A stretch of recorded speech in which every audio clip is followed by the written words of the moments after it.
أعوذ بالله السميع العليم من الشيطان الرجيم بسم الله الرحمن الرحيم ومن آياته أن خلق لكم من أنفسكم أزواجا لتسكنوا إليها وجعل بينكم مودة ورحمة إن في ذلك لآيات لقوم يتفكرون صدق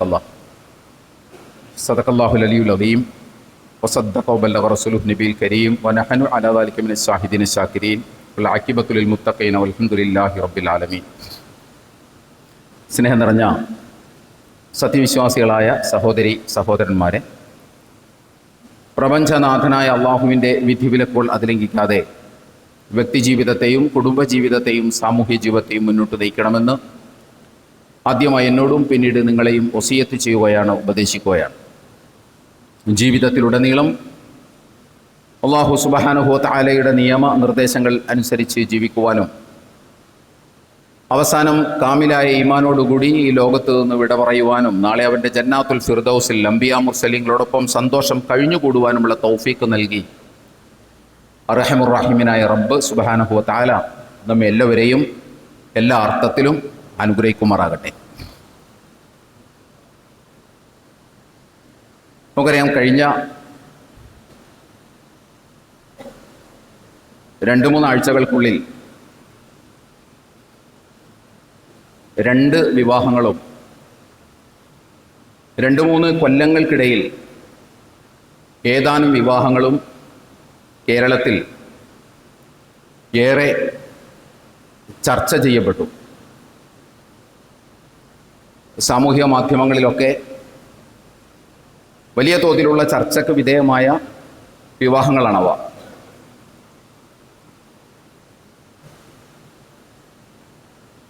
അതിൽ 2-3 ആഴ്ച മുമ്പ് നടന്ന ആദ്യത്തെ വിവാഹത്തിൻ്റെ വീഡിയോകളൊക്കെ, ലഭ്യമായ വീഡിയോകൾ കണ്ടു നോക്കുമ്പോൾ അതിനകത്ത്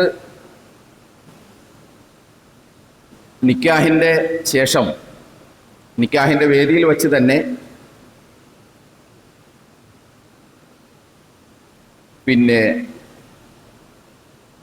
ഓരിയിടുകയും ഒച്ചയും ബഹളവും ഒക്കെ ഉണ്ടാക്കുന്ന, കൂകി വിളിക്കുന്ന ശബ്ദങ്ങളൊക്കെ നമുക്ക് കേൾക്കാമായിരുന്നു. അതേസമയം അവസാനം നടന്ന വിവാഹത്തിൽ നിക്കാഹിൻ്റെ വേദിയിൽ തന്നെ പെൺകുട്ടിയുടെ പിതാവിനോടൊപ്പം പെൺകുട്ടിയുടെ മാതാവും പെൺകുട്ടിയും മാന്യമായ വസ്ത്രം ധരിച്ച് വേദിയിലുണ്ടായിരുന്നു. അതാണ് അവസാനം നടന്ന വിവാഹത്തിൻ്റെ ഒരു പ്രത്യേകത. ഇത് വലിയ അളവിൽ തന്നെ കേരളത്തിൽ ചർച്ച ചെയ്യപ്പെട്ടിട്ടുണ്ട്. ദ ന്യൂ ഇന്ത്യൻ എക്സ്പ്രസ് അത് വാർത്തയാക്കുകയും ചെയ്തിട്ടുണ്ട് ആ വിവാഹത്തെക്കുറിച്ച്. പ്രധാനമായിട്ടും അത് പാരമ്പര്യ നിക്കാഹി സങ്കല്പത്തിന് വിരുദ്ധമാണ് എന്നതുകൊണ്ടാണ് ആ വിവാഹങ്ങളൊക്കെ ഇത്രയേറെ ചർച്ച ചെയ്യപ്പെടാൻ കാരണം.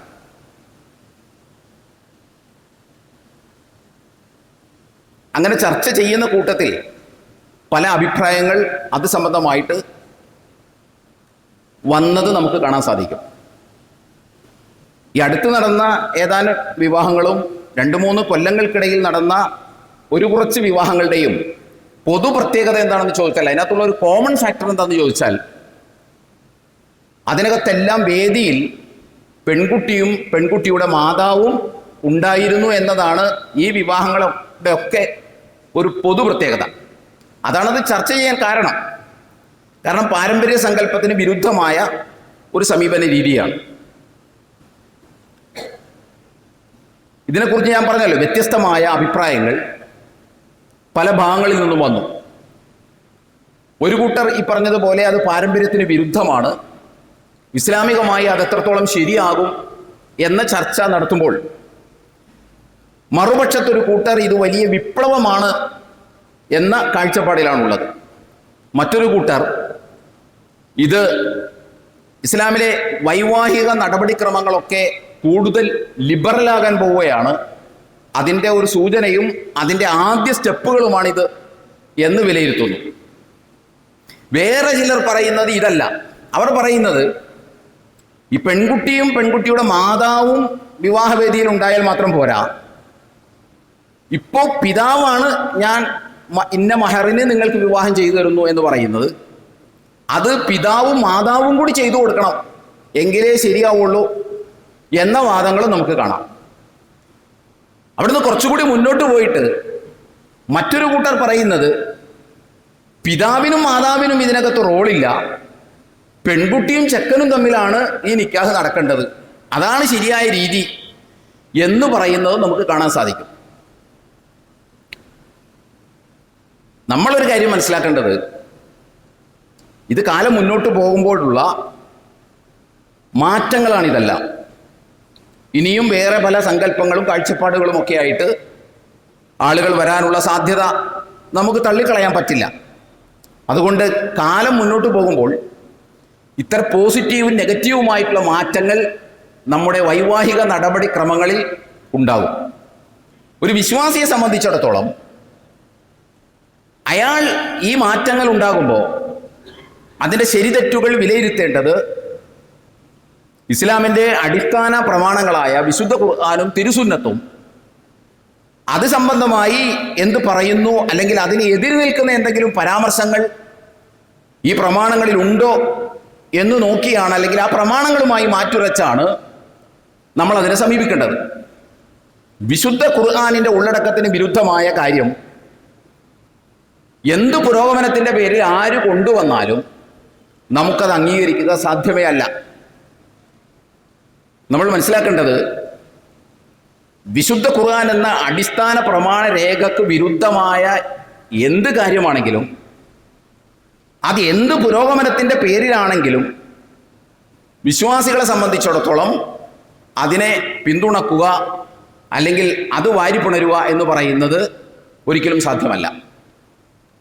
എന്നാൽ വിശുദ്ധ ഖുർആനിൻ്റെ ഉള്ളടക്കത്തിന് എതിരല്ലാത്ത എന്തെങ്കിലും കാര്യങ്ങൾ നടക്കുമ്പോൾ അതിനെ നമ്മൾ, അത് പാരമ്പര്യത്തിനെതിരാണ്, അത് നമ്മൾ കണ്ടിട്ടില്ല, അത് നമുക്കത്ര ഫെമിലിയർ അല്ല, പരിചയമില്ല, ഇത് അവസാന നാളിൻ്റെ ലക്ഷണമാണ് എന്നൊക്കെ പറഞ്ഞ് വിരളി പൂണ്ട് നിലപാടുകൾ എടുക്കേണ്ടതുമില്ല. വിശുദ്ധ ഖുർആനിൻ്റെ ഉള്ളടക്കത്തിന് എതിരാകാത്ത കാര്യങ്ങൾ ഒരാൾക്ക് ചെയ്യാം, വേറൊരാൾക്ക് ചെയ്യാതിരിക്കാം.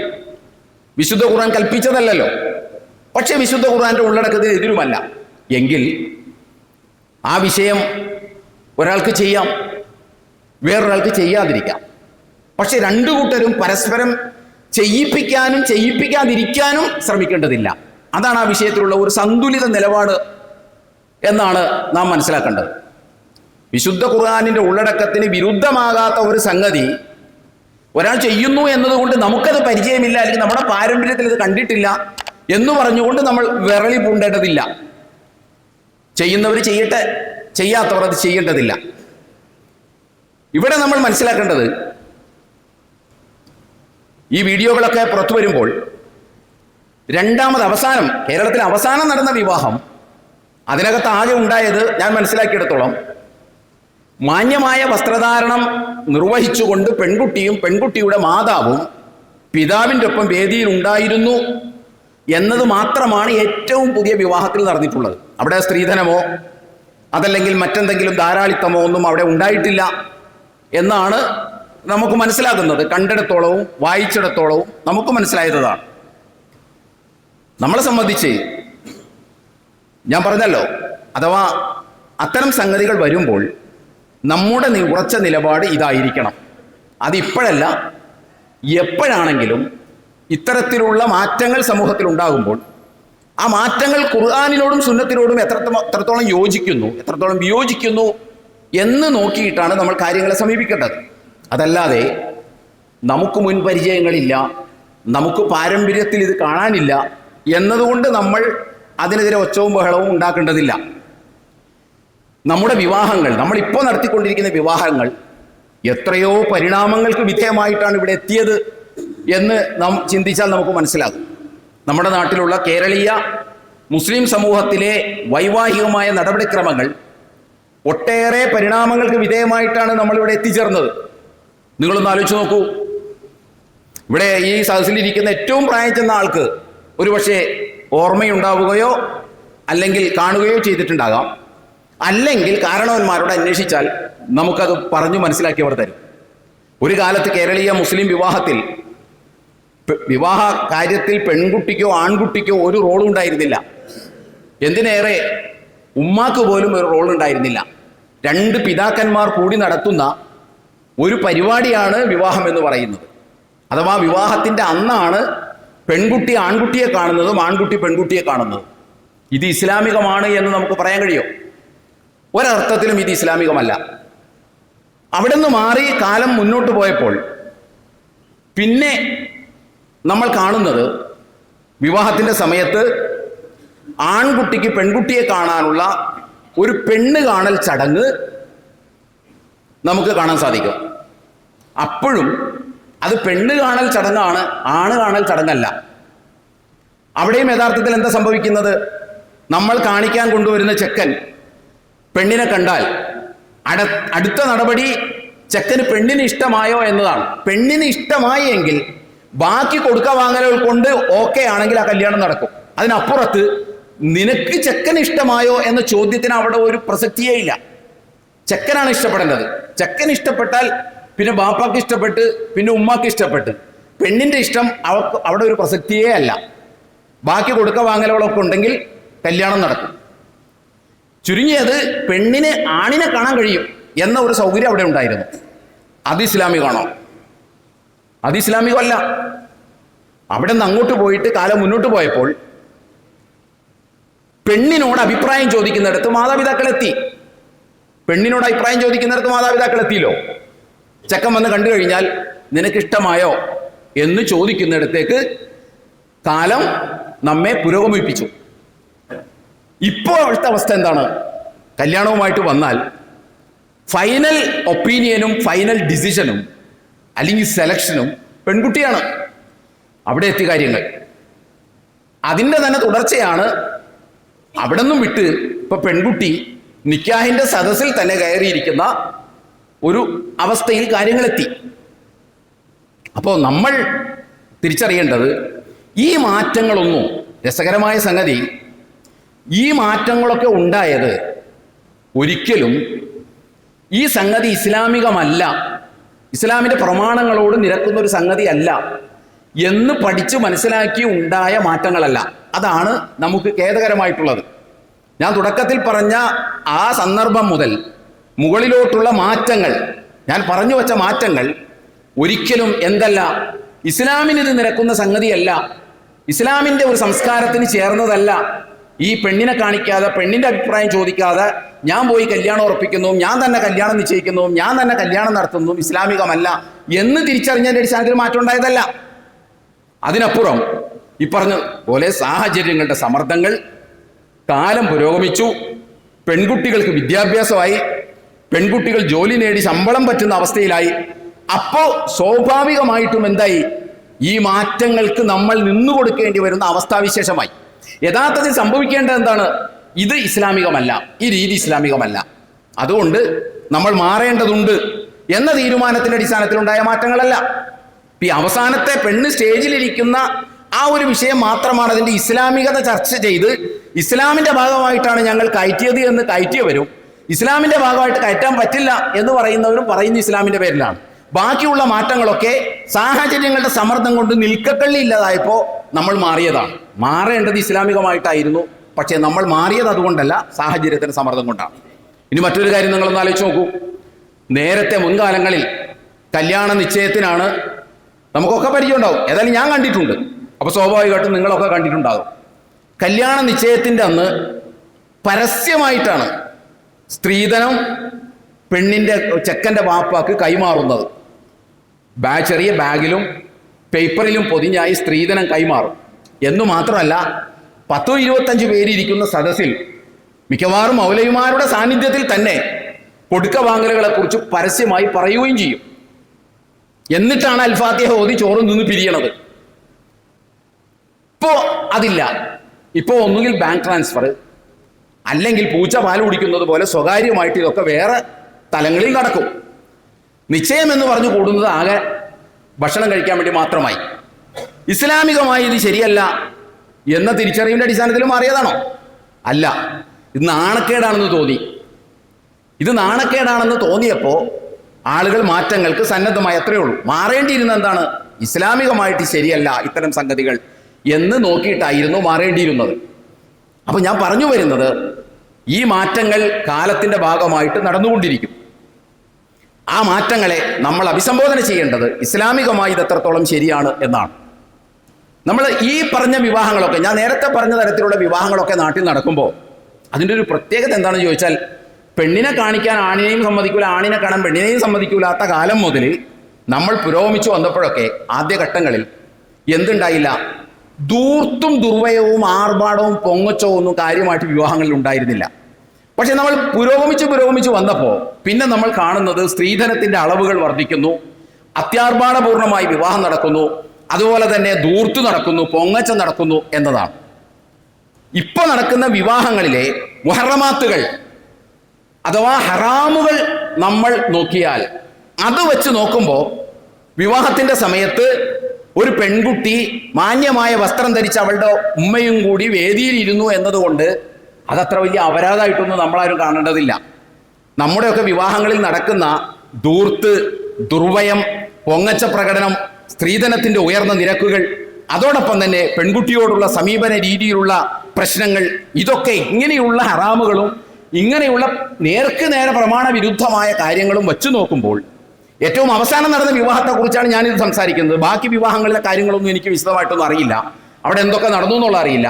അവസാനത്തെ വിവാഹത്തെ സംബന്ധിച്ചിടത്തോളം സ്ത്രീധനമില്ല, അത്യാർഭാടപൂർണമായി അവിടെ നടന്നിട്ടില്ല. അവിടെ ആകെ നടന്നത് പെൺകുട്ടിയും പെൺകുട്ടിയുടെ ഉമ്മായും മാന്യമായ വസ്ത്രം ധരിച്ച് പിതാവിൻ്റെ ഒപ്പം വേദിയിൽ ഉണ്ടായിരുന്നു എന്നത് മാത്രമാണ്. അത് ഞാൻ ഈ പറഞ്ഞ മുഹറമാത്തുകൾ, നമ്മുടെയൊക്കെ കല്യാണങ്ങളിൽ നടക്കുന്ന പിന്നെ ഗുരുതരമായ അപരാധങ്ങൾ വെച്ച് നോക്കുമ്പോൾ എന്തല്ല, ഇത് വലിയൊരു അപരാധമായിട്ട് നമ്മൾ കാണേണ്ടതില്ല. പിന്നെ നമുക്കത് പ്രശ്നമായിട്ട് തോന്നുന്നത് എന്തുകൊണ്ടാണെന്ന് ചോദിച്ചാൽ മറ്റൊന്നും കൊണ്ടല്ല, അത് സ്വാഭാവികം മാത്രമാണ്. നമുക്ക് പരിചയമില്ല, നമുക്ക് മുൻപരിചയമില്ല. ഇങ്ങനെയുള്ള നിക്കാഹിൻ്റെ വേദിയിൽ പെൺകുട്ടി മാന്യമായി വസ്ത്രം ധരിച്ച് കയറിയിരുന്ന്, മാന്യമായി വസ്ത്രം ധരിച്ച് ഉമ്മ കയറിയിരിക്കുന്നത് നമുക്ക് പരിചയമില്ല, നമുക്ക് മുൻപരിചയമില്ല, നമ്മുടെ പാരമ്പര്യത്തിലില്ല. അതെന്താ പ്രശ്നമെന്ന് ചോദിച്ചാൽ നമ്മളെല്ലാ കാര്യങ്ങളെയും ഉരച്ചു നോക്കുന്നത് പ്രമാണവുമായിട്ടല്ല, പാരമ്പര്യവുമായി ബന്ധപ്പെട്ടാണ്. ഞാനത് പല ഹുതുബകളിലും സൂചിപ്പിച്ചിട്ടുണ്ട്. നമുക്ക് പ്രമാണം എന്ന് പറയുന്നത് പാരമ്പര്യമാണ്, അല്ലാതെ യഥാർത്ഥ പ്രമാണമല്ല. പ്രമാണവുമായി മാറ്റുരച്ചാണ് നമ്മൾ ഏതൊരു കാര്യത്തെയും സമീപിക്കേണ്ടത്. അല്ലെങ്കിൽ പിന്നീട് നമുക്ക് എന്ത് ചെയ്യേണ്ടി വരും? ഇത് തിരുത്തേണ്ടി വരും, അല്ലെങ്കിൽ കണ്ടില്ല എന്ന് നടിക്കേണ്ടി വരും. ഇതിന് ഏറ്റവും പറ്റിയൊരു ഉദാഹരണം, ഈ പ്രമാണത്തെ നമ്മൾ സമീപിക്കില്ല, പാരമ്പര്യത്തെ നമ്മൾ പ്രമാണമായി കാണുന്നതിൻ്റെ ഒരു ചെറിയ എക്സാമ്പിൾ ഞാൻ നിങ്ങളുടെ മുമ്പിൽ പറയാം. മറ്റൊന്നുമല്ല, നിങ്ങളൊന്ന് ആലോചിച്ച് നോക്കൂ. നമ്മുടെ നാട്ടിലൊക്കെ ആളുകൾ, മുസ്ലിങ്ങൾ, നമസ്കരിക്കുന്നവർ, നോമ്പെടുക്കുന്നവർ ഒക്കെ മുണ്ടുടുത്തതിന് ശേഷം മടിക്കുത്തു കുത്തുന്നത് നമുക്ക് കാണാൻ കഴിയും. ഈ മടിക്കുത്തി കുത്തുന്നത് പലപ്പോഴും മുട്ടുകാലിന് മുകളിലായിരിക്കും അവർ തുണിയെടുത്തിങ്ങനെ ഉടുക്കുന്നത്. ചെറുപ്പം മുതലേ നമ്മൾ പഠിപ്പിച്ചിട്ടുണ്ട് മദ്രസയിൽ, പുരുഷന്റെ ഔറത്ത് എന്ന് പറയുന്നത് മുട്ടുപൊക്കളിനിടയിലാണ്. എന്നിട്ടും നമ്മൾ തുണി ഉടുത്തിട്ടും വലിയ ഗമയിൽ ഇങ്ങനെ അങ്ങ് മടക്കി കുത്തി റോട്ടിലൂടെ നടക്കുന്നത് കാണാം, കല്യാണ വീട്ടിൽ നടക്കുന്നത് കാണാം, എല്ലാം കാണാം. പക്ഷെ നമുക്ക് ആർക്കും എന്തല്ല, അതൊരു ഹറാമായിട്ട് തോന്നിയിട്ടില്ല. അങ്ങേരെന്താണ് ഈ കാണിച്ചിരിക്കുന്നത് എന്ന് നമ്മൾ ആരോടെങ്കിലും പറഞ്ഞു, നിങ്ങൾ എന്താണ് ഈ കാണിച്ചേക്കണത്, മുണ്ട് അഴിച്ചിട് എന്ന് നമ്മൾ ആരോടെങ്കിലും പറഞ്ഞിട്ടുണ്ടാ? നമ്മൾ ആരോടും പറഞ്ഞിട്ടില്ല. അതേസമയം നിങ്ങളൊന്ന് ആലോചിച്ച് നോക്കൂ, ഇതേ നിസ്കരിക്കുന്ന, നോമ്പ് വയ്ക്കുന്ന, താടിയുള്ള ഒരു 55 വയസ്സുള്ള ഒരാൾ ഒരു 3/4 ഇട്ട് റോഡിലൂടെ നടന്നാൽ അപ്പം നമ്മൾ അയാൾ മുമ്പിൽ വന്ന് നിങ്ങളെന്താ, ഇല്ല അയാൾ എന്താണ് ഈ കാണിച്ചിരിക്കുന്നത് എന്ന് നമ്മൾ പറയും. യഥാർത്ഥത്തിൽ പ്രമാണവിരുദ്ധത ഏതാ? പ്രമാണവിരുദ്ധത മുണ്ടുടുത്ത് മടിക്കുത്തു കുത്തുന്നതാണ്. പ്രമാണത്തോട് ചേർത്ത് നിൽക്കുന്ന ഏതാ? 3/4 ഇടുന്നതാണ്. പക്ഷെ നമ്മൾ 3/4 ഇട്ടാൽ അവനെ വിമർശിക്കും, മുണ്ടുടുത്താൽ തരക്കേടില്ല എന്ന് നമ്മൾ പറയും.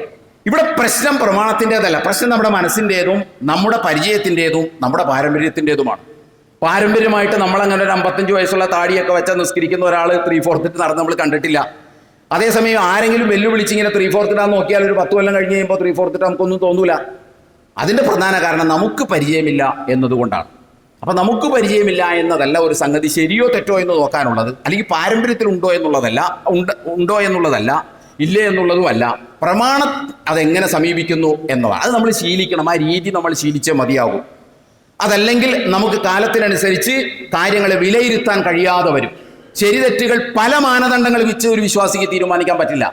ഒരു വിശ്വാസിക്ക് വിശുദ്ധ ഖുർആനിന്റെ ഉള്ളടക്കം വെച്ചുകൊണ്ട് എല്ലാം തീരുമാനിക്കാൻ പറ്റും. കാരണം വിശുദ്ധ ഖുർആനിനെ കുറിച്ച് അല്ലാഹു സുബ്ഹാനഹു വ തആല പറയുന്നത് അത് ഫുർഖാനാണ് എന്നാണ്. സത്യാസത്യ വിവേചന ഗ്രന്ഥമാണ് ഖുർആൻ എന്നാണ്. അതുകൊണ്ട് ഖുർആനിൽ മാറ്റുരച്ച് നമുക്ക് സമീപനങ്ങൾ സ്വീകരിക്കാൻ സാധിക്കും. അതല്ലാതെ നാട്ടു നടപ്പും പാരമ്പര്യവും പിന്നെ കുറെ ഖുർആനും പിന്നെ കുറെ വേറെ പ്രമാണങ്ങളും കിതാബും ഒക്കെ ആയിട്ട് നമ്മൾ നടന്നാൽ നമുക്കൊരു തീരുമാനത്തിലെത്താൻ പറ്റില്ല. അതുകൊണ്ട് ഈ വിഷയത്തിൽ സ്വീകരിക്കേണ്ട ഒരു സമീപന രീതിയാണ് ഞാൻ പറഞ്ഞത്. അതുകൊണ്ട് തന്നെ നമ്മുടെ പാരമ്പര്യത്തിൽ വിവാഹ കർമ്മങ്ങളിൽ നടക്കുന്ന അനാചാരങ്ങളും ഹറാമുകളും വെച്ച് നോക്കുമ്പോൾ, പ്രത്യേകിച്ച് സ്ത്രീധനത്തിന്റെ പണമിടപാടുകളും അത്യാർഭാടപൂർണമായിട്ടുള്ള ഭക്ഷണം അടക്കം വേസ്റ്റാക്കുന്ന, വല്ലാണ്ട് പണം ചെലവഴിച്ച് നടത്തുന്ന, അതൊക്കെ പ്രമാണ വിരുദ്ധമാണ്. അതൊക്കെ വെച്ച് നോക്കുമ്പോൾ മാന്യമായി വസ്ത്രം ധരിച്ച്, സ്ത്രീധനമില്ല, അത്യാർഭാടമില്ല, ഉമ്മ ഒന്ന് സ്റ്റേജിൽ കയറിയിരുന്നു, ഭാര്യ ഒന്ന് സ്റ്റേജിൽ കയറിയിരുന്നു എന്ന് വിചാരിച്ച് ഒന്നും സംഭവിക്കാനില്ല. പിന്നൊരു കാര്യം നമ്മൾ മനസ്സിലാക്കേണ്ടത്, ഈ സ്റ്റേജും വേദിയും ഒക്കെ നമ്മൾ ഉണ്ടാക്കിയതാണ്. അതുകൊണ്ടാണ് നമുക്ക് അവിടെ കയറാമോ ഇവിടെ കയറാമോ എന്നുള്ള ചർച്ചയൊക്കെ വരുന്നത്. ഈ വേദിയും കല്യാണത്തിന് സ്റ്റേജും ഒക്കെ നമ്മൾ ഉണ്ടാക്കിയത് കൊണ്ടാണ്. നമ്മൾ ഉണ്ടാക്കിയിട്ടും പിന്നെ ശരിയോ തെറ്റോ എന്ന് പരിശോധിക്കുന്നതിൽ അർത്ഥമില്ലല്ലോ. അപ്പം നമ്മൾ ഉണ്ടാക്കിയതിൻ്റെ കുറച്ച് പ്രശ്നങ്ങളുണ്ട്, നമ്മുടെ പാരമ്പര്യത്തിൻ്റെ കുറച്ച് പ്രശ്നങ്ങളുണ്ട്. ഇത്രയും ആ വിഷയത്തിൽ അത് സംബന്ധമായി എനിക്ക് അതിൻ്റെ ഒരു വശം പറയാനുള്ളത്. ഇനി മറ്റൊരു വശം നമ്മൾ മനസ്സിലാക്കേണ്ടത്, യഥാർത്ഥത്തിൽ വിപ്ലവം നടക്കേണ്ടത് അവിടെയല്ല. ഉമ്മാനെ സ്റ്റേജിൽ കയറ്റിയും ഭാര്യേനെ സ്റ്റേജിൽ കയറ്റിയുമല്ല യഥാർത്ഥത്തിൽ വൈവാഹിക നടപടിക്രമങ്ങളിൽ വിപ്ലവം നടക്കേണ്ടത്. വിപ്ലവം നടക്കേണ്ടത് സ്ത്രീധനത്തിന്റെ കാര്യത്തിലും ധൂർത്തിന്റെ കാര്യത്തിലും പൊങ്ങച്ചത്തിന്റെ കാര്യത്തിലും ആർഭാടത്തിന്റെ കാര്യത്തിലും വിവാഹശേഷം താൻ കരാറിലൂടെ ഏറ്റെടുത്ത പെണ്ണിനോടുള്ള ബിഹേവിയറിന്റെ കാര്യത്തിലും പെരുമാറ്റത്തിന്റെ കാര്യത്തിലുമാണ്. അവിടെയാണ് യഥാർത്ഥത്തിൽ എന്ത് നടക്കേണ്ടത്? വിപ്ലവം നടക്കേണ്ടത്. അവിടെ വിപ്ലവം നടക്കാതെ നമ്മൾ ബാക്കിയുള്ള സ്ഥലത്ത് വിപ്ലവം ഉണ്ടാക്കി എന്നതുകൊണ്ട് പ്രത്യേകിച്ചൊന്നും സംഭവിക്കാനില്ല. അത് ഏതുപോലെ എന്ന് ചോദിച്ചാൽ, കോളനി മാറ്റി നഗർന്ന് വിളിച്ചാലോ അതല്ലെങ്കിൽ ഊര് മാറ്റി പ്രകൃതി എന്ന് വിളിച്ചാലോ തീരുന്ന പ്രശ്നമല്ല അത്. ഞാനിത് പറയുന്നത്, ഈ തൊട്ടടുത്ത 2-3-4-5 ആഴ്ചകൾക്ക് മുമ്പ് നമ്മൾ പത്രത്തിലൊക്കെ വായിച്ചിട്ടുണ്ടാകും, നമ്മുടെ പട്ടികജാതി പട്ടികവർഗ വികസന മന്ത്രി, ദേവസ്വം പട്ടികജാതി പട്ടികവർഗ വികസന ബോർഡ് വകുപ്പിന്റെ മന്ത്രി ശ്രീ കെ രാധാകൃഷ്ണൻ, അദ്ദേഹം പാലക്കാട് ആലത്തൂരിൽ നിന്ന് MP ആയി CPIയുടെ പ്രതിനിധിയായി ജയിച്ചതുകൊണ്ട് അദ്ദേഹത്തിന് മന്ത്രിസ്ഥാനവും അതുപോലെ തന്നെ MLA സ്ഥാനവും റിസൈൻ ചെയ്യേണ്ടി വന്നു. ആ റിസൈൻ ചെയ്ത് അദ്ദേഹം സെക്രട്ടേറിയറ്റിൽ നിന്ന് ഇറങ്ങുന്നത് ഒരു സുപ്രധാനമായ ഉത്തരവിൽ ഒപ്പുവെച്ചുകൊണ്ടാണ്. ആ ഉത്തരവ് എന്താണെന്ന് ചോദിച്ചാൽ, പട്ടികജാതി പട്ടികവർഗ വിഭാഗങ്ങൾ കൂട്ടമായിട്ട് താമസിക്കുന്ന പ്രദേശങ്ങളെ ഇനി മുതൽ കോളനി എന്ന് വിളിക്കാൻ പാടില്ല. ഇനി മുതൽ എന്ത് വിളിക്കണം? നഗർ എന്ന് വിളിക്കണം. രേഖകളിലൊന്നും കോളനി എന്ന് എഴുതാൻ പാടില്ല, നഗർ എന്ന് എഴുതണം. ആദിവാസികൾ താമസിക്കുന്നതിന് ഇപ്പോൾ നമ്മൾ ആദിവാസി ഊരുകൾ എന്നാണ് പറയുന്നത്. ഈ ആദിവാസി ഊരുകൾ എന്ന് ഇനി പറയാൻ പാടില്ല, പകരം പ്രകൃതി എന്ന് പറയണം. ഇതാണ് അദ്ദേഹം ഉണ്ടാക്കിയ മാറ്റം. അവസാനം അതിനകത്ത് ഒപ്പുവെച്ചുകൊണ്ടാണ് അദ്ദേഹം പടിയിറങ്ങുന്നത്. പേര് മാറ്റുന്നതിൽ തീരെ കഥയില്ല എന്നൊന്നും നമുക്ക് അഭിപ്രായമില്ല. പക്ഷെ പേര് മാറ്റിയത് കൊണ്ട് പ്രശ്നം മാറില്ല, അവരോടുള്ള മനോഭാവമാണ് മാറേണ്ടത്. ഇവിടുത്തെ ആദിവാസികളോടും പട്ടികജാതി പട്ടികവർഗ്ഗങ്ങൾ ഉൾപ്പെടുന്ന ദലിതരോടുമുള്ള നമ്മുടെ ഒരു ആറ്റിറ്റ്യൂഡ് ആൻഡ് അപ്രോച്ച്, മനോഭാവവും സമീപനവുമാണ് മാറേണ്ടത്. അല്ലാതെ കോളനീനെ നഗർന്ന് വിളിച്ചതുകൊണ്ടോ ഊരിനെ പ്രകൃതി എന്ന് വിളിച്ചതുകൊണ്ടോ അവരുടെ പ്രശ്നം തീരൂല. 2 കൊല്ലമായിട്ട് ഈ സ്കോളർഷിപ്പ് കൊടുത്തിട്ടില്ല അവർക്ക്.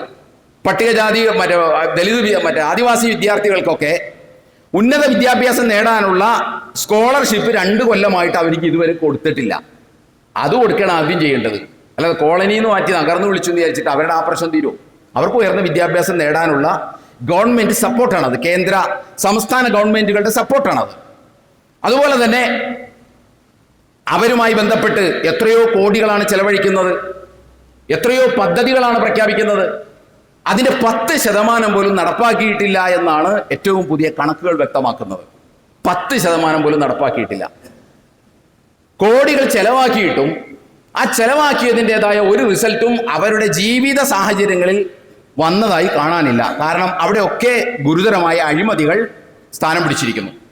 ഇങ്ങനെ ഉണ്ടായിരിക്കെ അവിടെയൊന്നും ഒരു മാറ്റങ്ങളും നടത്തുന്നതിനെ കുറിച്ച് ഗൗരവമായി ആലോചിക്കാതെ ഇനി മുതൽ കോളനിന്ന് വിളിക്കരുത്, നഗർന്ന് വിളിച്ചോളണം, ഊരിന്ന് വിളിക്കരുത്, പ്രകൃതിന്ന് വിളിച്ചോളണം എന്നതുകൊണ്ട് പ്രത്യേകിച്ചൊന്നും സംഭവിക്കാൻ പോണില്ല. ഹരിജനങ്ങൾ ഗിരിജനങ്ങൾ എന്ന് പണ്ട് പറഞ്ഞിരുന്നു. അത് പറ്റില്ല എന്ന് പറഞ്ഞതുകൊണ്ടാണ് പിന്നീട് ദളിതുകൾ എന്ന് സ്വയം പേര് സ്വീകരിച്ചത്. ദളിതുകൾ എന്ന് വിളിച്ചിട്ട് വല്ല മാറ്റം ഉണ്ടായോ? ഒരു മാറ്റവും കേരളത്തിൽ ഉണ്ടായില്ല. ഇനി നഗർന്ന് വിളിച്ചാലും മാറ്റം ഉണ്ടാവില്ല. അതേപോലെ തന്നെ പ്രകൃതിന്ന് വിളിച്ചാലും മാറ്റം ഉണ്ടാവില്ല. മാറ്റം ഉണ്ടാകണമെങ്കിൽ അടിസ്ഥാന തലങ്ങളിൽ വസ്തുതാപരമായി സത്യസന്ധമായി അവർക്ക് വേണ്ട അവരുടെ പുരോഗമനപരമായി ബന്ധപ്പെട്ട വികസനവുമായി ബന്ധപ്പെട്ട കാര്യങ്ങൾ നടപ്പാക്കണം എന്ന് പറഞ്ഞതുപോലെയാണ് ഞാൻ ഈ പറഞ്ഞ കാര്യം. പെണ്ണിനെ വിളിച്ചൊന്ന് സ്റ്റേജിലിരുത്തി എന്നതുകൊണ്ട് മുസ്ലിം കേരളത്തിലെ വൈവാഹിക നടപടിക്രമങ്ങളിലെ വലിയ വിപ്ലവമൊന്നും കാര്യമായിട്ട് നടക്കില്ല. മാറേണ്ടത് ഇവിടെയാണ്. സ്ത്രീധനത്തിന്റെ കാര്യത്തിലാണ് മാറേണ്ടത്. അതേപോലെ തന്നെ ആർഭാടത്തിന്റെ കാര്യത്തിലാണ് മാറേണ്ടത്. വിവാഹത്തിന് ശേഷം പെൺകുട്ടിയോടുള്ള സമീപനത്തിന്റെ കാര്യത്തിലാണ് മാറേണ്ടത്. അവിടെ മാറിയാൽ ഇവിടെ മാറിയില്ലെങ്കിലും വലിയ കുഴപ്പമുണ്ടാവില്ല. നിങ്ങളൊന്ന് ആലോചിച്ച് നോക്കിയേ. 100 പവൻ സ്വർണവും 25 ലക്ഷം രൂപയും ഒരു കാറും വാങ്ങിയതിന് ശേഷം, പെണ്ണിനോട് വാങ്ങിയതിന് ശേഷം, നേർക്ക് നേരെ പറഞ്ഞാൽ പിടിച്ചു വാങ്ങിയതിന് ശേഷം, നിവൃത്തിയില്ലാത്തത് കൊണ്ട് കൊടുത്ത് അത് വാങ്ങിയതിന് ശേഷം ആ പെണ്ണിനെ കയറ്റി സ്റ്റേജിലിരുത്തിയിട്ടും ബാപ്പാടൊപ്പം നിക്കാഹിന്റെ കൂടെ ഇരുത്തിയതുകൊണ്ട് എന്ത് സംഭവിക്കാൻ അവിടെ ഉണ്ടാവുക? കേരളീയ മുസ്ലിം വിവാഹങ്ങളുടെ നടപടിക്രമങ്ങളുടെ പൊതുവായി എടുത്താണ് ഞാനിത് പറയുന്നത്. പൊതുവായി എടുത്ത് നോക്കിയാൽ ഈ വിപ്ലവം ഇവിടെ നടന്നിരിക്കട്ടെ, സ്ത്രീധനൊന്നും പോയില്ല, ദൂർത്തൊന്നും അവസാനിച്ചില്ല. എന്താ സംഭവിക്കുക? ഒരു വശത്തു കൂടി സ്ത്രീധനവും നടക്കും, ദൂർത്തും നടക്കും, ഒപ്പം പെണ്ണും കൂടി കയറിയിരിക്കുമെന്നല്ലാതെ അടിസ്ഥാനപരമായിട്ടൊരു മാറ്റം ഇവിടെ ഉണ്ടാവാൻ പോകുന്നില്ല. മാറ്റം ഉണ്ടാകേണ്ടത് ഇവിടെയാണ്, സ്ത്രീധനത്തിന്റെ കാര്യത്തിലാണ്. അതേസമയം മറിച്ച് സ്ത്രീധനമൊന്നുമില്ല, അത്യാർഭാടപൂർണമായി കല്യാണവുമില്ല, വിവാഹത്തിന് ശേഷം പെൺകുട്ടിയോട് മാന്യമായ സമീപനവും ഉണ്ടാവുന്നു എങ്കിൽ അതാണ് എല്ലാ മാതാപിതാക്കളും ആഗ്രഹിക്കുന്നത്, അതാണ് ഏതൊരു പെൺകുട്ടിയും ആഗ്രഹിക്കുന്നത്. അങ്ങനെ ഉണ്ടാകുമെങ്കിൽ ആ നിക്കാഹിന് പെണ്ണ് സദസ്സിലിരുന്നു എന്ന് വിചാരിച്ച് വേദിയിൽ കയറിയില്ല എന്ന് വിചാരിച്ച് ഒന്നും സംഭവിക്കാനില്ല. സംഭവിക്കേണ്ട മാറ്റം ഇവിടെയാണ് എന്ന് നമ്മൾ മനസ്സിലാക്കണം. നമ്മളെല്ലാവരും കൂടി ഉൾപ്പെട്ട ഒരു സമൂഹമാണിത്. അതുകൊണ്ട് മാറേണ്ടത് മർമ്മപ്രധാനമായിട്ടുള്ള ഈ വിഷയത്തിലാണ്. ഞാൻ എണ്ണിപ്പറയുകയാണ്, സ്ത്രീധനത്തിന്റെ കാര്യത്തിൽ അള്ളാഹുവിന്റെ പ്രമാണത്തിന് നേർക്ക് നേരെ വിരുദ്ധമായ, അള്ളാഹുവിനെ കുപ്പിയിലിറക്കുന്ന ഒരു പരിപാടിയാണത്. രണ്ടാമത്തേത്, വിശുദ്ധ ഖുർആൻ വളരെ ഗൗരവത്തോടുകൂടി തുടങ്ങുകയും അവസാനിപ്പിക്കുകയും ചെയ്ത അത്യാർഭാടപൂർണവും ധൂർത്തും ദുർവ്യയവും പൊങ്ങച്ചവും കാണിക്കാൻ വേണ്ടിയിട്ടുള്ള വിവാഹ സംസ്കാരങ്ങൾ. മൂന്നാമത്തേത്, മീസാക്കൻ ഖലീല, ഒരു ബലിഷ്ഠമായ കരാറിലൂടെ ഞാൻ ഏറ്റെടുത്തു എന്ന് പറഞ്ഞ ആ പെൺകുട്ടിയോട് മാന്യമായി സമീപിക്കാൻ നമുക്ക് കഴിയണം. യഥാർത്ഥത്തിൽ സ്ത്രീകളോട് അവരെ യഥാർത്ഥ നിലപാടിൽ സ്ത്രീകളെ നോക്കിക്കാണാൻ കേരളീയ മലയാളിക്ക് കഴിഞ്ഞിട്ടില്ല, മുസ്ലിം സമൂഹത്തിന് കഴിഞ്ഞിട്ടില്ല. ഇസ്ലാമിക അടിത്തറയിൽ നിന്നുകൊണ്ട് കല്യാണം കഴിച്ചെടുത്ത് അവളോട് മാന്യമായി സമീപിക്കുന്ന കാര്യത്തിൽ പലരും പരാജയപ്പെടുന്നു. അതിന്റെ ഭാഗവും കൂടിയായിട്ടാണ് ഇപ്പോൾ ഒരു പ്രവണത നമ്മൾ കണ്ടുവരുന്നത്. പെൺകുട്ടികൾ പറയുന്നു, ഞങ്ങൾക്ക് കല്യാണം വേണ്ട, ഞങ്ങൾക്ക് വിവാഹം വേണ്ട. അത് ലിബറലിസത്തിന്റെ സൈഡ് എഫക്റ്റ് ആയിട്ട് അല്ലെങ്കിൽ ഇഫക്റ്റ് ആയിട്ട് നമ്മൾ കണ്ട പോരാ, നമ്മുടെ സമീപന രീതിയിലൂടെ തകരാറും കൂടിയാണ്. ആൺകുട്ടികളുടെ പുരുഷന്മാരുടെ സമീപന രീതിയിലുള്ള തകരാറ് കൊണ്ടാണ്, ആ ഒരു എക്സ്പീരിയൻസിൽ നിന്നാണ് ഇവർ ഇത്തരത്തിലുള്ള ആവശ്യങ്ങൾ പറയുന്നത് എന്നുകൂടി നമ്മൾ ഈ സന്ദർഭത്തിൽ മനസ്സിലാക്കണം. ഒരു കാര്യം നമ്മൾ തിരിച്ചറിയേണ്ടത്, പല ഘട്ടത്തിൽ ഞാൻ പറഞ്ഞിട്ടുള്ളതാണ്, ഇക്ക പറയുന്നത് മുഴുവൻ കേട്ട് അനുസരിച്ച് ഇത്ത ജീവിക്കുന്ന ആ ലോകത്തിന്റെ പേരല്ല കുടുംബജീവിതം. ഇക്ക പറയുന്നത് മുഴുവൻ കേട്ട് അനുസരിച്ച് ജീവിക്കുന്ന ഇത്തയുടെ ലോകമല്ല എന്ത് വൈവാഹിക ജീവിതം, കുടുംബജീവിതം എന്ന് പറയുന്നത്. മറിച്ച് ഇത്തയെയും കൂടി പരിഗണിച്ചുകൊണ്ടുള്ള, എത്രത്തോളം എന്ന് ചോദിച്ചാൽ നമ്മുടെ ഫിഖ്ഹിന്റെ പല കിതാബുകളിൽ വരെ അങ്ങേയറ്റത്തെ സ്ത്രീവിരുദ്ധത നമുക്ക് കാണാൻ സാധിക്കും. കേരളത്തിൽ ഇറങ്ങിയിട്ടുള്ള ഒരു മലയാളം തഫ്സീറിൽ പുരുഷന് കീഴൊതുങ്ങിയാണ് സ്ത്രീ ജീവിക്കേണ്ടത് എന്ന് എഴുതി വെച്ചത് നമുക്ക് കാണാൻ സാധിക്കും. പുരുഷന് കീഴൊതുങ്ങിയാണ് സ്ത്രീ ജീവിക്കേണ്ടത്.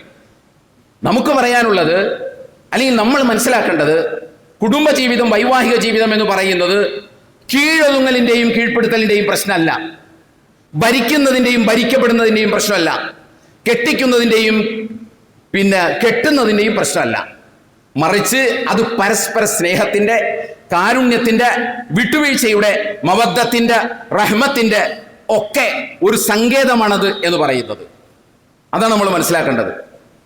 അവിടെ പുരുഷ മേധാവിത്വപരമായ ഒരു ആറ്റിറ്റ്യൂഡും അപ്രോച്ചുമാണ് നിലവിൽ മലയാളിയുടെ കുടുംബജീവിതത്തിലുള്ളത്. മലയാളിയുടെ മുസ്ലിങ്ങളുടേതല്ല, മലയാളിയുടെ കുടുംബജീവിതത്തിലുള്ളത് ഈ പുരുഷ മേധാവിത്വപരമായ സമീപനമാണ്. അത് നമുക്ക് എണ്ണി പല കാര്യത്തിൽ പറയാൻ സാധിക്കും. ഇപ്പൊ അതിന്റെ സമയം അല്ലാത്തതുകൊണ്ട് ഞാൻ അതിനകത്തേക്ക് കടക്കുന്നില്ല. വിശുദ്ധ ഖുർആൻ, ഞാൻ നേരത്തെ പറഞ്ഞ വിശുദ്ധ ഖുർആൻ, ഇസ്ലാമിന്റെ അടിസ്ഥാന രേഖയായ വിശുദ്ധ ഖുർആൻ ഒരു കാര്യം പറഞ്ഞു. അതാണ് ഞാൻ ആമുഖത്തിൽ ഓതി വെച്ചത്. ഒമിൻ ആയാതിഹി അൻ ഖലഖലകും മിൻ അൻഫുസികും അസ്വാജൻ ലിതസ്കുനു ഇലൈഹാ വജഅല ബൈനകും മവദ്ദതൻ വറഹ്മ. വിവാഹം അല്ലാഹുവിന്റെ ഒരു വലിയ ആയത്തായിട്ടാണ്. ആ ആണും പെണ്ണും തമ്മിലുള്ള ആ ഒരു ആകർഷണമൊക്കെ അള്ളാഹുവിന്റെ വലിയ ഒരു ദൃഷ്ടാന്തമായിട്ടാണ് അള്ളാഹു സുബ്ഹാനഹു വ തആല ഈ ആയത്തിൽ സൂചിപ്പിക്കുന്നത്. അവിടെ അള്ളാഹ് പറയുന്നത് മവദ്ദത്തും റഹ്മത്തും ഞാൻ നിങ്ങളുടെ ഇടയിൽ ഉണ്ടാക്കിയെന്നാണ്. മവദ്ദത്തും റഹ്മത്തും എന്ന് പറഞ്ഞാൽ love and mercy, affection and mercy, പ്രണയബോധവും അതുപോലെ തന്നെ കാരുണ്യവും ഞാൻ നിങ്ങളുടെ ഇടയിൽ ഉണ്ടാക്കിയെന്നാണ്. അതുണ്ട്, നമുക്കറിയാം, അതുണ്ട്. അതിനെ പ്രോജ്വലിപ്പിച്ചുകൊണ്ട് ആ സ്നേഹവും ആ പ്രണയവും ആ കാരുണ്യവും പരസ്പരം പ്രകടിപ്പിക്കുകയാണ് വേണ്ടത്. അത് കാണിക്കാൻ നമുക്ക് കഴിഞ്ഞില്ലെങ്കിൽ പിന്നെ കല്യാണത്തിന്റെ ഒരു 15 മിനിറ്റ് ആ പെൺകുട്ടിയെ കയറ്റി വേദിയിലിരുത്തുന്നത് കൊണ്ട് ഒരു പുണ്യവും ഒരു വിപ്ലവം ഇവിടെ നടക്കാൻ പോകുന്നില്ല. ഒരു വിപ്ലവം നടക്കാൻ പോകുന്നില്ല. മാന്യമായ സമീപനം നമ്മുടെ ഭാഗത്ത് നിന്ന് ഉണ്ടാക്കണം. ഒരു കാരുണ്യം കാണിക്കണം, ഒരു സ്നേഹം കാണിക്കണം. അവളും ഒരു വ്യക്തിയാണ് എന്ന ബോധം നമുക്ക് വേണം. അവൾക്കും അഭിപ്രായങ്ങളും നിലപാടും കാഴ്ചപ്പാടുമുണ്ട് എന്ന് നമ്മൾ മനസ്സിലാക്കണം. അല്ലാതെ അവൾ ഞാൻ പറയുന്നത് മുഴുവൻ കേട്ട് ജീവിക്കേണ്ട ഒരാളാണ് എന്നൊന്നും ഒരു പ്രമാണ രേഖയിലും അല്ലാഹു സുബ്ഹാനഹു വ തആലയോ റസൂലുള്ളാഹി സ്വല്ലല്ലാഹു അലൈഹി വസല്ലമയോ നമ്മെ പഠിപ്പിച്ചിട്ടില്ല. രണ്ടാമത്തെ അല്ലാഹു സുബ്ഹാനഹു വ തആല പറഞ്ഞൊരു കാര്യമുണ്ട്, വഅശ്റൂഹുന്ന ബിൽ മഅറൂഫ്, അവളോട് മാന്യമായി പെരുമാറണം. മറ്റത് 30-ാം അധ്യായം സൂറത്ത് റൂമിലെ 21-ാം വചനത്തിലാണെങ്കിൽ ഇത് 4-ാം അധ്യായം 19-ാം വചനത്തിലാണ് അല്ലാഹു സുബ്ഹാനഹു വ തആല പറഞ്ഞത്. വഅശ്റൂഹുന്ന ബിൽ മഅറൂഫ്. അല്ലാഹു സുബ്ഹാനഹു വ തആല പുരുഷനോട് മാന്യമായി പെരുമാറണം എന്ന് സ്ത്രീയോട് പറഞ്ഞ ഒരു വാചകം വിശുദ്ധ ഖുർആനിൽ നമുക്ക് മഷിയിട്ട് തപ്പിയാൽ കാണുക സാധ്യമേ അല്ല. എന്നതുകൊണ്ട് പുരുഷനോട് മാന്യമായി പെരുമാറേണ്ടതില്ല എന്നൊന്നും നമ്മൾ പറയുന്നില്ല. പുരുഷനോട് മാന്യമായി തന്നെ പെരുമാറണം. റസൂലുള്ളാഹി സ്വല്ലല്ലാഹു അലൈഹി വസല്ലം അത് സംബന്ധമായിട്ട് ഒരുപാട് കാര്യങ്ങൾ നമ്മെ പഠിപ്പിച്ചിട്ടുണ്ട്. പക്ഷെ എടുത്തു പറയാനുള്ള പ്രധാന കാരണം ഇത് നഷ്ടപ്പെടാനുള്ള സാധ്യത സൃഷ്ടിച്ചു വെച്ച പടച്ചമ്പുരാന് മനസ്സിലായിട്ടുകൊണ്ടാണ് അള്ളാഹു അത് പറയുന്നത്. അതുപോലെ തന്നെ അല്ലാഹു സുബ്ഹാനഹു വ തആല പറഞ്ഞ 4-ാം അധ്യായം 34-ാം വചനത്തിൽ അല്ലാഹു പറഞ്ഞു, അർരിജാലു ഖവ്വാമൂന അലൻ നിസാ, പെൺകുട്ടികളുടെ കവ്വാമാണ് ആണുങ്ങൾ, സ്ത്രീകളുടെ കവ്വാമാണ് ആണുങ്ങൾ എന്ന് പറഞ്ഞാൽ ഇവരുടെ മുഴുവൻ സംരക്ഷണ ബാധ്യതയും ഈ ആണിന്റെ കയ്യിലാണ്. അതാണ് കവ്വാം എന്ന് പറഞ്ഞാൽ. അതുകൊണ്ട് ഈ പെൺകുട്ടിക്ക് ആണിന്റെ ഭാഗത്ത് നിന്ന് ഒരു കിവാമത്ത് കിട്ടണം, ആ ഒരു ഗാർഡിയൻഷിപ്പ് കിട്ടണം. അല്ലാതെ എന്തെങ്കിലും കൊണ്ടുമ്പോൾ അവളെ തെറി പറയുക, അവളുടെ കരണത്തടിക്കുക, അവളെ വീട്ടിൽ കൊണ്ടുപോയാക്കുക. ഞാൻ ഈ മിമ്പറിൽ നിന്ന് നിങ്ങളോട് സംസാരിക്കുമ്പോൾ ഞാൻ ഈ കഴിഞ്ഞ ദിവസം അറിഞ്ഞൊരു വിവരം കൂടിയാണ്. ഒരുത്തൻ കൊണ്ടുപോയി സ്വന്തം ഭാര്യയെ വീട്ടിലാക്കിയിട്ടുള്ളത് കാറ് വാങ്ങാൻ അവളുടെ വീട്ടിൽ നിന്ന് കാശ് കൊടുത്തില്ല എന്ന് പറഞ്ഞതിന്റെ പേരിലാണ്. എങ്ങനെയാണ് പിന്നെ ഒരു പെൺകുട്ടി വിവാഹത്തിന് സന്നദ്ധമാവുക? ഇതുപോലെ ചെറിയ ചെറിയ കാര്യങ്ങൾ പറഞ്ഞുകൊണ്ട് പെൺകുട്ടിയുടെ അഭിമാനത്തെയും അവളുടെ അവകാശത്തെയും ചോദ്യം ചെയ്യുക എന്ന് പറയുന്നത്, അത് ചോദ്യം ചെയ്തതിന് ശേഷം ആ പെൺകുട്ടിയെ കൊണ്ടുപോയി വേദിയിലിരുത്തി അവളെ നിക്കാഹ് കാണിച്ചു കൊടുത്തത് കൊണ്ട് ഒരു വിപ്ലവം ഇവിടെ ഉണ്ടാകാൻ പോകുന്നില്ല. ഒരു വിപ്ലവം ഇവിടെ ഉണ്ടാകാൻ പോകുന്നില്ല. അതുകൊണ്ട് അവളുടെ ഗാർഡിയൻഷിപ്പാണ് ശരിക്ക്. കവ്വാം എന്ന് പറഞ്ഞാൽ ഗാർഡിയൻഷിപ്പാണ് ശരിക്കത്. അത് പവറല്ല, അത് റെസ്പോൺസിബിലിറ്റിയാണ്. അധികാരമല്ല, അത് ബാധ്യതയാണ് എന്ന് നമ്മൾ മനസ്സിലാക്കണം. നമ്മളത് അധികാരമായിട്ട് അധികാരപ്രയോഗം നടത്തുകയാണ് ചെയ്യുന്നത്. രണ്ടും രണ്ട് വ്യക്തികളാണ് എന്ന ബോധം നമുക്കുണ്ടാകണം. ഇത് തിരിച്ചറിഞ്ഞ് മുസ്ലിം സമൂഹത്തിനല്ല, ഏതൊരു പുരുഷനും ഇനി അങ്ങോട്ടുള്ള കാലം വൈവാഹിക ജീവിതത്തിൽ ഇടപെടാൻ കഴിയൂ. ഇത് തിരിച്ചറിയണം. എൻ്റെ കൂടെ വരുന്നവൾ സ്വതന്ത്രമായ അഭിപ്രായങ്ങളും കാഴ്ചപ്പാടുകളും നിലപാടുകളുമുണ്ട്. അതുകൊണ്ട് പുരുഷൻ അംഗീകരിക്കണം എന്നല്ല, വിശുദ്ധ ഖുർആനായിരിക്കണം നിങ്ങളുടെ മാർഗരേഖ. അതിൽ രണ്ടു കൂട്ടരും ആ മാർഗരേഖയെയാണ് അവലംബിക്കേണ്ടത്. മാർഗരേഖയെ ഖുർആനിൽ വിധേയമായി പറഞ്ഞാൽ അംഗീകരിക്കാം, ഖുർആനിൽ വിധേയമല്ലാത്തത് പറഞ്ഞ് അടിച്ചേൽപ്പിക്കാൻ ശ്രമിച്ചാൽ അത് അംഗീകരിക്കാൻ ബുദ്ധിമുട്ടുണ്ട് എന്ന നിലപാടായിരിക്കും സത്യവിശ്വാസിക്ക് ഉണ്ടാകേണ്ടത്. അതാണ് നമ്മൾ ചെയ്യേണ്ടത്. അല്ലാഹുവിന്റെ റസൂൽ സല്ലല്ലാഹു അലൈഹി വസല്ലം പറഞ്ഞു, അക്മലുൽ മുഅ്മിനീന ഈമാനൻ അഹ്സനുഹും ഖുലുഖ ഖിയാറുക്കും ഖിയാറുക്കും ലിൻസാഇഹിം. ഈമാൻ പൂർണ്ണമാകണമെങ്കിൽ നിങ്ങൾ സൽസ്വഭാവമുള്ള ആളായിരിക്കണം. സൽസ്വഭാവം അളക്കേണ്ടത് എങ്ങനെയാണെന്ന് അള്ളാഹുവിൻ്റെ റസൂൽ പറഞ്ഞു. നീ നിന്റെ പെണ്ണിനോട് എങ്ങനെ പെരുമാറുന്നു എന്നതിൻ്റെ അടിസ്ഥാനത്തിലാണ് നിന്റെ സൽസ്വഭാവം ഇരിക്കുന്നത് എന്ന് അഷ്റഫുൽ ഖൽഖ് റസൂലുള്ളാഹി സ്വല്ലല്ലാഹു അലൈഹി വസല്ലം നമ്മെ പഠിപ്പിക്കുകയാണ്. അപ്പം ഞാൻ പറഞ്ഞു വരുന്നത്, വിപ്ലവം എവിടെയാണ് നടക്കേണ്ടത് എന്നതിനെക്കുറിച്ചുള്ള കൃത്യമായ ധാരണ നമുക്കുണ്ടാകേണ്ടതുണ്ട്. അതേപോലെ തന്നെ കാര്യങ്ങളെ മാറ്റുരക്കേണ്ടത് എങ്ങനെയാണ്? വെപ്രാളപ്പെട്ട് ഇത് അവസാന നാളിൻ്റെ ലക്ഷണമാണ്, നമുക്കിതൊന്നും പരിചയമൊന്നുമില്ല, ഇതൊക്കെ ആകപ്പാടെ മൊത്തം പ്രശ്നമാകാൻ പോവുകയാണ് എന്നൊന്നും വിചാരിച്ച് നമ്മൾ വേവലാതിപ്പെടേണ്ട കാര്യമില്ല. അത് ചെയ്യുന്ന ആളുകൾക്ക് അത് ചെയ്യാം. ഇസ്ലാമികമായ മര്യാദയോടുകൂടിയാണ് മാതാവും ഭാര്യയും സ്റ്റേജിലിരിക്കുന്നതെങ്കിൽ നമ്മളതിനകത്ത് ആകാശം ഇടിഞ്ഞു വീഴുന്ന ഒരു പ്രവണതയായിട്ടൊന്നും അതിനെ കാണേണ്ടതില്ല. ഇനി അതൊന്നും ഇല്ലെങ്കിൽ, അത് പിന്നെ മൊത്തത്തിലുണ്ടാവാറില്ലല്ലോ, ഇല്ലെങ്കിൽ പിന്നെ അതിനെക്കുറിച്ച് നമുക്കൊന്നും പറയാനുമില്ല. ലജ്ജയില്ലെങ്കിൽ പിന്നെ എന്തു ആകാമെന്ന് അള്ളാഹുവിൻ്റെ റസൂൽ പറഞ്ഞ പോലെ, ഒന്നും പരിഗണിക്കാൻ സന്നദ്ധമല്ലെങ്കിൽ പിന്നെ നമുക്ക് എന്തു ആകാം. കൂകി വിളിക്കുകയോ കുരവേ ഇടുകയോ പരസ്പരം തല്ലുണ്ടാക്കുകയോ. വിവാഹത്തിലൊക്കെ നമ്മളിപ്പോൾ എന്തൊക്കെ കാണുന്നു? JCB ആയിട്ട് ചെല്ലുന്നു, കുതിരപ്പുറത്ത് ചെല്ലുന്നു, അതേപോലെ തന്നെ 1 നൂറ്റാണ്ട് മുമ്പ് ഇറങ്ങിയ വാഹനത്തിൽ ചെല്ലുന്നു. അങ്ങനെയൊക്കെ നമ്മൾ കാണിക്കുന്നുണ്ടല്ലോ. അങ്ങനെ ലജ്ജയില്ലെങ്കിൽ പിന്നെ എന്തു ആകാമെന്ന് പറഞ്ഞ പോലെ അങ്ങനെയുള്ളവർക്ക് എന്തു ആകാം. അതേസമയം ഇസ്ലാമികമായ മര്യാദകൾ പാലിച്ചുകൊണ്ട് നടക്കുന്ന ഒരു വിവാഹത്തിനകത്ത് ഒരു പെൺകുട്ടി മാന്യമായ വസ്ത്രധാരണത്തോടുകൂടി താനുമായി ഏർപ്പെടാൻ പോകുന്ന കരാറിൻ്റെ നേർദൃശ്യമെന്ന് കാണണം എന്ന് വിചാരിച്ചാൽ അതിനെ നമ്മൾ വല്ലാണ്ടൊന്നും കുറ്റപ്പെടുത്തുകയും ചെയ്യേണ്ട കാര്യമില്ല. പക്ഷേ വിപ്ലവം നടക്കേണ്ടത് അടിസ്ഥാനപരമായി പെൺകുട്ടിയോടുള്ള സമീപനത്തിലും അഥവാ അപ്രോച്ചിലും ആറ്റിറ്റ്യൂഡിലുമാണ് എന്ന ബോധവും നമുക്കുണ്ടാവുകയും ചെയ്യണം. അങ്ങനെയാണ് നമ്മൾ മുന്നോട്ട് പോകുന്നതെങ്കിൽ നമുക്ക് സമാധാനപൂർണ്ണമായ ശാന്തിദായകമായ വിശുദ്ധ ഖുർആൻ പറഞ്ഞതുപോലുള്ള ഒരു ജീവിതം മുന്നോട്ട് നയിക്കാൻ നമുക്ക് സാധിക്കും. അല്ലാഹു സുബ്ഹാനഹു വ തആല നമ്മെല്ലാവരെയും അതിനെ അനുഗ്രഹിക്കുമാറാകട്ടെ. വന്നുപോയ വീഴ്ചകൾ പടച്ചമ്പുരാൻ നമുക്ക് പുറത്തു മാപ്പാക്കി തരുമാറാകട്ടെ. നമ്മളിൽ നിന്ന് മരണപ്പെട്ടു പോയ ആളുകൾക്ക് അല്ലാഹു മഗ്ഫിറത്തും റഹ്മത്തും നൽകി അനുഗ്രഹിക്കുമാറാകട്ടെ. നമ്മുടെ തൊട്ടടുത്ത ആശുപത്രി രോഗികളായി കഴിയുന്ന ആളുകൾക്ക് അല്ലാഹു ആശ്വാസം നൽകി അനുഗ്രഹിക്കുമാറാകട്ടെ. അഖൂലു ഖൗലി ഹാദാ വസ്തഗ്ഫിറുല്ലാഹ ലി വലക്കും വലിജമീഅൽ മുസ്ലിമീന വൽ മുഅ്മിനീന അജ്മഈൻ ഫസ്തഗ്ഫിറുഹു ഇന്നഹു ഹുവൽ ഗഫൂറുർ റഹീം.